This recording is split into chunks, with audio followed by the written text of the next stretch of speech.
अरविंद केजरीवाल को जानबूझकर परेशान किया जा रहा है। हमारे साथ बीजेपी नेता कपिल मिश्रा भी इस वक्त जुड़े हुए हैं। कपिल जी, स्वागत है आपका इंडिया टीवी पर। सीधे तौर पर चैलेंज कर रही है पूरा का पूरा विपक्ष और ये कह रहा है कि चुनाव नजदीक है, लोकतंत्र की हत्या आप लोग कर रहे हैं, एक सिटिंग सीएम को गिरफ्तार आप लोगों ने करवाया है। क्या किसी कानून में लिखा है कि सिटिंग सीएम चोरी करेगा तो गिरफ्तार नहीं होगा, घोटाला करेगा तो गिरफ्तार नहीं होगा? और चुनाव तक ये मामला क्यों आया? चुनाव तक ये मामला इसलिए आया कि अरविंद केजरीवाल पहले सम्मन पे नहीं गए, दूसरे सम्मन पे नहीं गए, तीसरे पे नहीं गए, 9वें तक नहीं गए। पहले सम्मन पे अगर जाते तब तो देश में कोई चुनाव नहीं था, दूसरे पे जाते तब भी कोई चुनाव नहीं था। तो चुनाव तक इस मामले को अरविंद केजरीवाल स्वयं लेके आए हैं और उन्होंने कल हाईकोर्ट में जो दलील रखी, लेकिन हाईकोर्ट ने क्या कहा? हाईकोर्ट ने यह कहा कि आपकी गिरफ्तारी पर रोक लगाना संभव नहीं है। और यह हाईकोर्ट ने सबूतों को देखने के बाद कहा, बंद चैंबर में सबूत देखे जजों ने, उसके बाद यह निर्णय लिया कि केजरीवाल जी की गिरफ्तारी पर रोक नहीं लग सकती है। तो आम आदमी पार्टी इस वक्त चोर मचाए शोर की रणनीति पर चल रही है, लेकिन स्थिति, गवाह, परिस्थितियां, सबूत सब इस तरफ इशारा कर रहे हैं कि जहां सारे चोर गए हैं वहीं चोरों का सरदार भी जाएगा।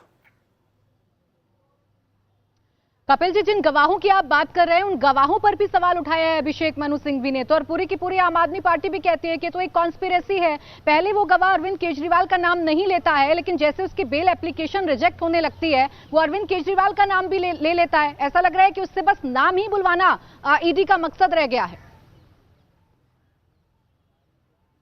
नहीं, देखिए, अभिषेक मनु सिंघवी जी केजरीवाल के वकील हैं, तो वो केजरीवाल की वकालत करेंगे, चाहे उसको इनके लिए मनोहर कहानियां ही क्यों ना सुनानी पड़े।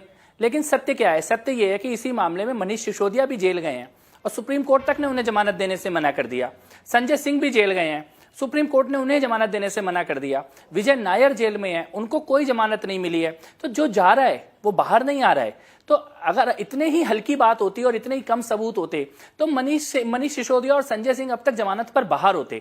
अभिषेक मनु सिंघवी मीडिया के सामने एक पोजीशन रखना चाहते हैं केजरीवाल जी को सिंपैथी दिलाने के लिए, लेकिन सत्य यह है कि सबूत गंभीर है, ईडी पूरी तैयारी के साथ है, डिजिटल एविडेंस वहां पर है, मनी ट्रेल वहां पर है और अरविंद केजरीवाल मुख्य साजिशकर्ता के तौर पर इस मामले में दिखाई दे रहे हैं। मुझे यह लगता है कि आम आदमी पार्टी को चोर मचाए शोर की रणनीति छोड़कर दिल्ली की चिंता करनी चाहिए, दिल्ली को चलाने की चिंता करनी चाहिए।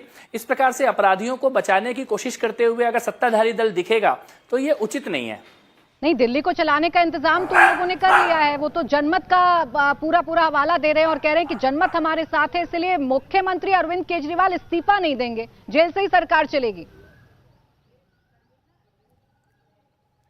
नहीं, देखिए, आप एक बात को समझिएगा, कोई भी जो अपराधी होता है वो ये चाहता है कि उसका अपराध जो है ना वो जेल से चलता रहे। जो डॉन होते हैं वो जेल से अपना नेटवर्क चलाने की कोशिश करते हैं, गैंगस्टर जो हैं वो जेल से अपना गैंग चलाने की कोशिश करते हैं, ड्रग नेटवर्क वाले जेल से लेकिन सत्ताएं नहीं चलती हैं, जेल से सत्ताएं नहीं चलती हैं। ये जो आपराधिक मानसिकता है कि मैं जेल में जाकर भी अपना धंधा चलाता रहूंगा, अपना नेटवर्क चलाता रहूंगा, कुर्सी का ऐसा मोह, कुर्सी से ऐसे चिपकना कि मैं नहीं छोड़ूंगा कुर्सी, मैं नहीं छोड़ूंगी, ये कुर्सी के लिए पागल हो चुके हैं अरविंद केजरीवाल। ये तो इन्हें उसी दिन इस्तीफा दे देना चाहिए था जिस दिन इनका नाम आया था। फर्स्ट रेजिग्नेशन देन इन्वेस्टिगेशन, ये इस नारे को लगाते हुए देश की राजनीति में इन्होंने प्रवेश किया था और आज ये कह रहे हैं मैं जेल में जाकर। ये कुर्सी के पीछे इतना पागलपन क्यों, सत्ता का इतना लालच क्यों? मैं ये समझता हूं कि ये कोशिश जरूर कर सकते हैं, लेकिन दिल्ली और देश संविधान से चलेगा और कानून से चलेगा। इस प्रकार से जेलों से, रिमोट कंट्रोल से अपराधी दिल्ली की सरकारों को चलाएंगे जिनके ऊपर मुकदमे चल रहे हैं चोरी के, यह संभव नहीं है, असंभव है ये।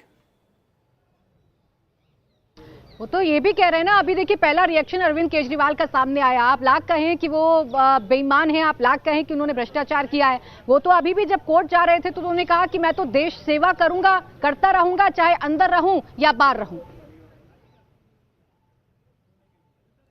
हर अपराधी ऐसे ही कहता है, कोई पहला मामला नहीं है। जितने भी लोग अपराध को कवर करते होंगे या अपराध की खबरों को देखते होंगे, अपराधी सजा मिलने के बाद भी खुद को बेगुनाह कहते हैं। चोर कभी अब स्वयं को चोर नहीं मानता, डाकू कभी स्वयं को डाकू नहीं मानता, शराबी स्वयं को नशेड़ी नहीं मानता, तो अरविंद केजरीवाल कैसे अपने आप को चोर मान लेंगे?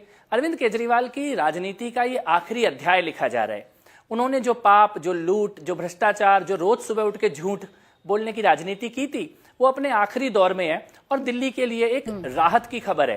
दिल्ली ने बहुत पीड़ा सही है और मुझे लगता है कि आज हम केवल केजरीवाल के झूठ को सुने, उससे ज्यादा जरूरी है कि हम उन तथ्यों की तरफ ध्यान दें जिन तथ्यों के कारण मनीष सिसोदिया, संजय सिंह, सतिंदर जैन कोई भी आज तक जेल से बाहर नहीं आ पाया है। ठीक है कपिल जी, वही